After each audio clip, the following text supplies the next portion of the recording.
안녕하세요. 보상 하우머치입니다. 오늘은 가장 많이 다치시는 부위이고 그만큼 보험사와 분쟁이 적지 않은 경골비골골절 합의금 보상에 대해 준비했습니다.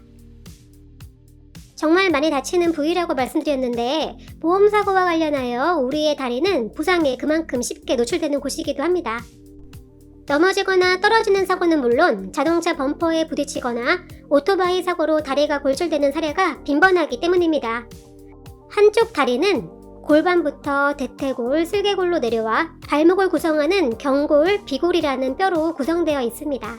정강이뼈라고 하는 이러한 경골과 비골은 무릎과 발목 사이에 길게 자리 잡고 있습니다. 다음 환자 역시 이번 주제와 동일한 진단으로 긴 시간 동안 치료를 받으셨던 피해자입니다. 공사 현장 주변을 걸어가는 도중 바닥에 임시로 깔아놓은 철판이 무너지면서 다치는 사고를 당하셨습니다. 사고 후 곧바로 출동한 119 구급차에 의하여 근처 병원으로 후송되었습니다. 검사 결과 경비골 분쇄골절로 진단을 받게 되었습니다. 병원 주치의는 다친 부위에 대하여 응급수술을 시행하였습니다. 수술은 간헐적 정복술 및 내고정술이었으며 부러진 뼈를 제 위치에 맞추고 잘 붙을 수 있도록 금속물을 삽입하여 단단히 고정하는 것을 말합니다. 이번 사고의 보상은 현장에서 가입한 건설공사 보험 관련 배상책임보험에 의하여 접수되어 처리가 이루어지게 되었습니다. 보험사로부터 위임을 받은 손해사정업체에서 사고조사와 보상에 대하여 손해사정이 시작되었습니다. 이쯤에서 피해자와 가족은 선택을 하시게 됩니다. 가벼운 사고가 아니었고 정당한 피해 보상에 대하여 스스로 요구하고 주장할 수 있지만 한계가 있다는 것을 이미 알고 계셨습니다. 미리 보상 하우머치를 찾아 정확한 상담을 받으셨고 믿음과 신뢰를 가지시게 되어 손해사정을 위임하셨습니다. 모든 사고 피해에 대한 보상 문제에 대하여 전문가인 손해사정사를 찾을 필요는 없을 것입니다. 하지만 치료를 받은 후에도 후유증이 남을 것이 명백하거나 예상이 가능한 경우라면 반드시 손해사정사를 찾아 조언을 구하시는 것이 현명한 판단입니다. 그렇다면 경골, 비골에 대한 후유증은 무엇에 대하여 살펴보아야 할까요?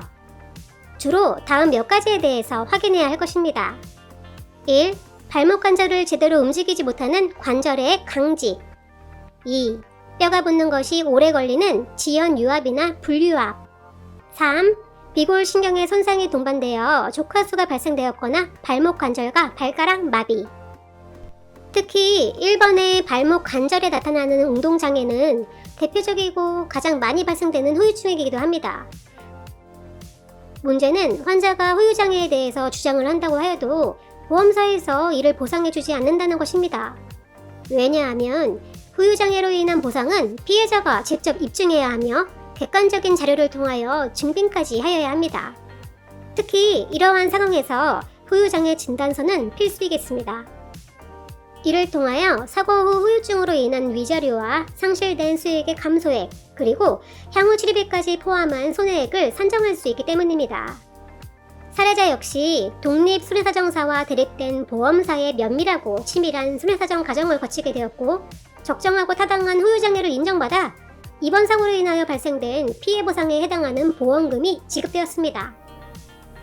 오늘은 많은 사례를 접하게 되는 진단 중 하나인 경골비골골절 합의금 보상 방법에 대하여 안내해드렸습니다. 자신의 권리는 자신이 찾지 않으면 아무도 찾아주지 않습니다. 혹시라도 위와 같은 사고 혹은 또 다른 사고로 인해 보험사와 보험금 보상 문제로 고통을 겪고 계시는 피해자분들이 있으시다면 여기 보상 하우머치에 상담을 받아보세요. 상담의 문은 항상 열려 있습니다. 지금까지 보상 하우머치였습니다.